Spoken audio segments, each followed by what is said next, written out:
This is Meet Sean, where we break down real life topics insurance, annuities, real estate, travel planning, and home ownership so you can make smarter moves. Subscribe so you don't miss the next episode. Welcome to the deep dive. So, if you're looking at that pile of summer chores you maybe didn't finish, and you're wondering how to prep for the colder weather and the whole holiday rush, well, you're definitely in the right place today. Uh-huh. We are tackling the big transition to fall. We've dug through a whole bunch of sources on everything from, HVAC systems to getting your yard ready and even how to handle holiday decorations. Yeah, and our mission today is pretty important. We're moving beyond just those simple checklists. We want to get into the why, the really high value stuff, why this maintenance actually matters for safety, for saving money, and just enjoying the season. Right. So we've kind of broken it down into three main parts. Sorting out your home systems, getting your outdoor space ready, and then figuring out that whole Halloween to Thanksgiving decor thing. Okay, let's jump right in then. The idea is you walk away knowing exactly what to do to make your home feel cozy, stay healthy, and be ready for guests, basically, from the minute that furnace first kicks on all the way through Thanksgiving. Mm-hmm. So we got to start with the core, right? The essential HVAC stuff. Maintenance. Absolutely. That switch from cooling to heating. It's probably the hardest time of year for your HVAC system. It's like changing gears, pushing air through potentially dusty vents. Yeah. And if you skip the maintenance, well, that's stress. It leads straight to components wearing out faster. But if you do it, the payoff is pretty big. Our sources are showing that proper fall checkups can actually save you up to like 15% on your energy bills. Wow, 15% is huge. But okay, here's where it gets really serious. This isn't just about saving a few bucks, is it? It's mainly about safety, especially when you fire up that furnace for the first time. Exactly. Safety first. And the number one thing, the one you really need a pro for, is checking the heat exchanger. Okay, explain that. Why is the heat exchanger so critical? Well, think of it like this. It's the barrier. It keeps the nasty combustion gases separate from the clean air that blows through your house. If that thing cracks, and they can, Yeah. those gases, including carbon monoxide, which you can't see or smell, can leak right into your living space. It's incredibly dangerous. Yeah, deadly dangerous. The technician uses special tools like a combustion analyzer to check it properly. Hmm. But, you can look for warning signs yourself. Things like lots of soot near the furnace, maybe a pilot light that's yellow or flickering instead of blue, or even just a weird, sharp smell. See any of that? Shut the system down immediately. Call someone. Okay, that's genuinely life-saving info right there. So, assuming we get the pro to check the heat exchanger, what are the DIY things we can do for efficiency, the high-impact stuff? Right, the easy wins. The absolute easiest with the biggest bang for your buck is filters. Check them monthly in the fall. Seriously, just pull it out, look at it. If it's dirty, swap it. Okay. And fall is a good time to maybe think about the type of filter you're using. That's where the MRV rating comes in, the minimum efficiency reporting value. Yes, MURV ratings. We hear about those all the time, but what's the actual trade-off? Is higher always better? See, that's the trap. It seems logical, right? Higher number, better filtration. And yeah, a standard MRV 8, it catches basic dust, pet hair, that sort of thing. Uh-huh. But if you've got allergies, you might look at a MRV 13, maybe even higher. It catches much smaller stuff, even some bacteria. And this is but those high-rated filters are much denser. They restrict airflow. Oh, okay. So if you slap a super high RV filter on an older furnace, you might actually be making the blower motor work way too hard. It could overheat, even fail early. So the key is, if you go high MV, you absolutely have to check and change it more often, maybe even more than monthly. Got it. Okay, that makes way more sense. Now, thermostats. Programming for efficiency. What's the ideal fall schedule according to the sources? Okay, the general idea is about 68 degrees Fahrenheit when you're home and awake. Mm-hmm. Seems reasonable. The real debate tends to be about the nighttime setting or when you're out. Right. The common recommendation is dropping it down to around 60 degrees. Whoa, 60. That sounds pretty chilly, especially if you live somewhere properly cold. Doesn't letting it drop that much make the furnace struggle more in the morning to get back up to 68? Isn't that setback recovery inefficient? That's a really common thought, but actually for most modern, well-maintained systems, not really. They're designed to handle that recovery pretty well. The total energy you save by not heating the house fully for, say, 8 hours overnight, Okay. it usually outweighs the short burst of energy needed to warm it back up. Think about the total energy used over 24 hours, not just that morning spike. The goal is less overall heating time for an empty or sleeping house. Interesting perspective. So lower setback is generally still the way to go for savings. Generally, yes. Oh, and while you're checking things inside, take a quick look at the electrical connections on the furnace itself. Just visually. Any loose wires, any corrosion, that's a fire hazard. Call a pro if you see anything iffy there. Good tip. And okay, we can't forget the unit outside, right? Even if it's just the AC unit sitting there or if it's a heat pump actually doing work. Definitely not. Especially with heat pumps, they're still working. But even with a standard furnace AC setup, that outdoor unit collects leaves, dirt, branches, all that stuff can clog it up. You absolutely need to clear that debris away. Make sure you have like a good 12 to 18 inches of clear space all around it. Those coils need to breathe, basically. If airflow is blocked, it strains the system, leads to failures. And what if we see something worrying, like ice forming on the outside unit in the fall? Yeah, ice on the coils, or maybe hearing a hissing sound. That usually points to low refrigerant. And that's not a DIY thing. It almost always means there's a leak somewhere. You need an HVAC tech to find the leak, fix it, and then properly recharge the system.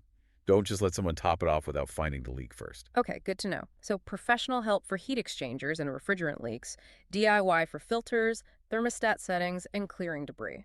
Makes sense? All right, we've buttoned up the inside systems. Let's shift outside now. Talking about the living systems, the lawn, the yard, getting it ready for winter, but also setting it up for next spring. Yeah, this is huge. Honestly, fall yard prep, it might even be more important than what you do in the spring. You're basically loading the dice for the next 6 months. If you ignore the yard now, you pay for it later. You absolutely pay for it later with a weak, thin lawn come March. Guaranteed. Okay, so number one task people talk about. Aeration. Punching holes in the lawn. Why bother? It sounds like a lot of work. It can be, but think about why you're doing it. Your lawn needs to breathe, right down to the roots. Over summer, soil gets compacted, kids playing, mowing, just foot traffic. Compacted soil means water and nutrients that kind of sit on top and run off. Aeration pulls out little plugs of soil, creating channels. It lets air, water, and nutrients get deep down to the roots. Promotes stronger roots that can handle winter frost better. It's all about resilience. Makes sense. Building a strong foundation. And mowing, do we need to change how we mow in the fall? Yes, definitely. Don't scalp it before winter. That's a common mistake. You actually want to keep the grass a bit longer. Aim for maybe 2.5 to 3 inches tall. Longer? Really? Yeah, that extra blade length helps the grass make food through photosynthesis, storing up energy for the winter. And as the weather cools and growth slows down naturally, you won't need to mow as often anyway, so less work there. Okay, longer grass, less frequent mowing. Now, the food itself, fertilizer. We always hear NPK, nitrogen, phosphorus, potassium. Which one is the star in the fall? Okay, fall focus. Phosphorus. Yeah. The P. The sources are really clear on this. Look for a fertilizer blend specifically high in phosphorus. Why P? Because nitrogen pushes top growth, the green leafy part. We don't really need that right before winter. Phosphorus, though, that's the fuel for root development. In the fall, you're feeding the underground factory. Stronger, deeper roots now mean the grass stores more energy and just explodes with healthy growth as soon as spring hits. It's crucial, especially for cool season grasses up north getting ready for dormancy. Got it. Feed the roots, not the shoots. What about weeds, the enemy? Fall is prime time for weed control. Why? Because just like the grass, weeds are pulling resources down into their roots to survive winter. Ah, so they suck down the weed killer too. Exactly. You use their own survival strategy against them. 2 main approaches. Pre-emergent herbicides go down early in the fall. They form a barrier to stop weed seeds, like crabgrass, from even sprouting next spring. Then, for the weeds you already see, dandelions, clover, whatever you hit them with, post-emergent herbicide. Timing is key for both. Right. Pre before they emerge, post after. Simple enough. And what if the lawn looks kind of thin and patchy after summer? Perfect timing for overseeding. You're basically filling in the bald spots now to get a nice thick lawn next year. A thick lawn is the best defense against weeds, naturally. Makes sense. But the absolute most critical part of overseeding, watering. After you spread that seed, you have to keep the soil consistently moist, not soaking wet, but damp. Usually for about 7 to 14 days until the new grass sprouts. If those tiny seeds dry out, even once, They're done. they're done. Game. Game over for that seed. So consistent moisture is key. Okay, here's something interesting I saw. It kind of goes against the usual fall chore. Dealing with leaves. Rake them, bag them, drag them to the curb, right? Not always. Right. And this is a great example of like working with nature instead of against it. Those fallen leaves, they aren't just trash. If you have a mulching mower or even just run over them a few times with a regular mower, Yeah. they get shredded into tiny pieces. Those pieces break down super fast and act like a free, natural fertilizer for your lawn. It adds organic matter, feeds the soil microbes, helps retain moisture. Yeah. You're literally turning cleanup into lawn food. I love that. Less work, better lawn, win-win. Totally. Turning debris into a resource. Okay, we've tackled the house systems, we've tackled the yard. Let's shift gears now. Let's talk about, well, the fun stuff, the aesthetics. How do we manage that transition from spooky Halloween vibes to cozy Thanksgiving warmth without, having a crazy weekend of redecorating on November 1st? The dual holiday challenge. The key is thinking transitional. You need core pieces that can be easily tweaked or edited. And the absolute star player here, the pumpkin. But it needs, like, a split personality. A split personality pumpkin, how does that work? It's all about contrast and style. For Halloween, yeah, you carve the spooky faces, the jack-o'-lantern look. It's about cutting out shapes, negative space. Right, the classic. But for Thanksgiving, you want elegance. So instead of carving faces, maybe you drill small, intricate patterns into the pumpkin. Or even better, skip the carving for November and paint them. Simple stripes, chevrons, maybe metallic paint, or elegant fall leaf designs. An uncarved painted pumpkin instantly feels more sophisticated, more harvest chic. Same core item, different vibe. Smart. Paint, not just carve. What about the front door? That's the first impression. Same idea. Transitional base. Start with a wreath or door hanging made from natural warm stuff, burlap, grapevine, maybe even a simple twig base. For October, you clip on the spooky bits. Plastic spiders, maybe some fake cobwebs, some black or purple ribbon. Easy on, easy off. Exactly. All right. Then, November 1st, you pull off the spiders and webs and clip on harvest elements. Mini corn husks, stalks of wheat, maybe some dried berries or pods. Swap the ribbon for gold or burgundy. The main wreath stays, just the accessories change. Quick swap. Okay, that saves time and money. Let's talk interiors and saving money.